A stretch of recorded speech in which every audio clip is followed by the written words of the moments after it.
Wanted to be a martyr when they investigated him. We know that he cheered as a high school student about 9/11 and the attacks. We know he said at work he was connected to Al-Qaeda and Hezbollah, conflicting sides, but that's another story. We know he talked about the Tsarnaev brothers and the first suicide bomber from America in Syria, that he went to Saudi Arabia and his father supported the Taliban, and the guy worked for the DHS? Right. Seriously? Right. Well, that's something really wrong here. Agreed. And unfortunately, Sean, the laws, the way they're written now, do not let the FBI put people on certain lists. They have rules they have to abide by, and these rules have to be changed. That doesn't fit the rule? Apparently it did for a short period of time. It did for a minute, and then other people came back in, and they changed the rules, and they watered them down. So you're saying that the Obama administration, it's interesting you say that, because there is a story that was in early 2009, it was in The Hill, about the guy's name is Philip Haney, and he said he was told to wipe clean the names of Muslims on government lists by the Obama administration. That's right. After 9/11, the FBI, the intelligence agencies were given all kinds of broad powers to stop any and all attacks that were imminent. Jillian, I don't know any other. How many other signs do we need? Here's the problem. We cannot, as a nation, restrict our intelligence community's use of their best counterterrorism tools. I'm talking wiretapping here and metadata collection, and then turn around and blame them for not preventing an attack like yesterday's. We're essentially asking them to protect the American people, protect our interests. Put that aside, though, metadata collection and all that. But you can't put it aside. He admitted he wanted to be a martyr, said he was connected to Al-Qaeda and Hezbollah, obviously had been radicalized, cheered 9/11.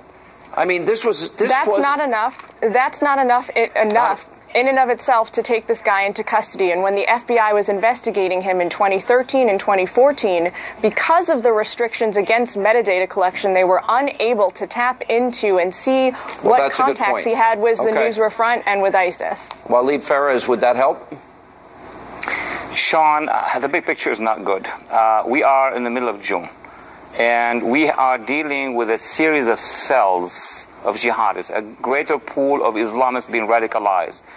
ISIS is in control of 2.5 countries. Iran is loose with $150 billion. There is no mathematical equation that between now and February, this administration going to decide to change it, and if it does, can change it. Unbelievable.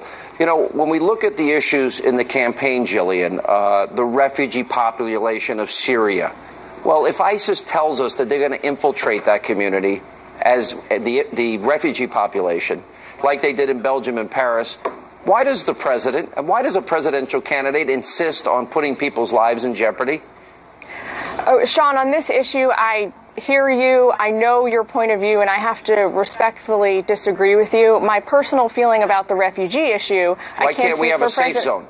Why can't we create a... Why would we risk one American life? Because we do. Wait a minute. We already have them. We have these impromptu refugee camps that have been set up on the outskirts of all the major Western European cities, and they're failing. But we took in refugees. ISIS has telegraphed they're going to infiltrate that community, and we're going to take them in, and we're putting American lives at risk, and we're gambling with your life. You want to gamble with your life?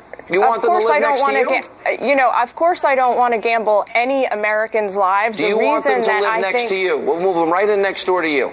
But they're not going to be able to do that, is the reality. They're not going to be able to live in our communities. But I give more credit to our national and homeland security personnel who live and breathe next door. That ought to tell the whole story.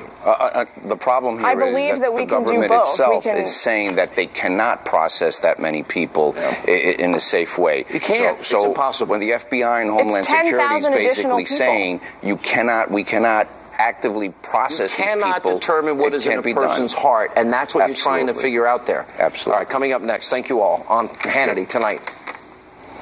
They have put political correctness above common sense, above your safety, and above all else.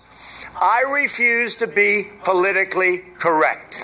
Donald Trump slamming both Obama and Hillary for putting political correctness above the safety of you, the American people. That's next.